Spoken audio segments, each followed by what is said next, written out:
Guys, ayan, nag-comment nga si Sir about dito sa video ko kay Acupass male fertility sperm test. Kasi sabi ko doon, kung alam ko lang dati na meron na palang ganito, hindi na sana kami sa hospital nagpa-sperm test ng asawa ko, B.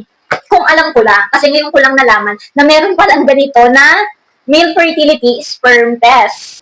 Kasi guys, kapag sa hospital, sobrang hassle. Kasi doon ka mag-ejaculate, doon ka mag-masturbate, kapag walang room sa CR lang, di ba? Tapos iisipin mo, baka may kumatok, or mahaba na yung pila dun sa CR, paano ka makakapag-concentrate na mag-ejaculate doon, di ba? Kaya sabi ko, kung alam ko lang, edi sana, bumili na lang kami nito para nalaman namin kung healthy ba or unhealthy yung sperm count ng asawa ko. So, ayun nga, sabi ni Sir, mas maganda din talaga sa hospital kasi meron expert na magbasa ng result.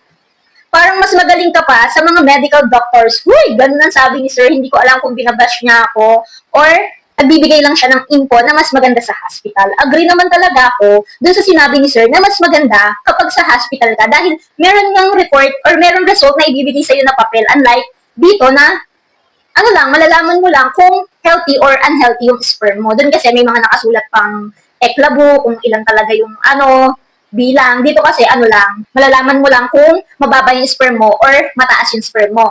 Sa hospital kasi, nakalagay doon kung ilang million talaga yung sperm mo. So, agree naman ako dun sa sinabi niya na mas maganda nga sa hospital. Tapos magbabasa ng expert, ayun, kung bukod yun. Yun sa sinabi niya kasi meron magbabasa ng expert ng mga doktor. Bukod po yun. Bukod yung bayad doon pag pinabasa mo na sa expert ng mga doktor. At bukod din kapag nagpa-test ka. Hindi naman po kasi lahat is afford magpa-check up.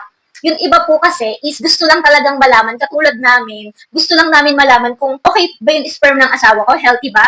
15 million ba yon para makabuo ng baby? Or negative 15 million, so mababa yung chance na makabuo, di ba? So, ayun po yung point ko.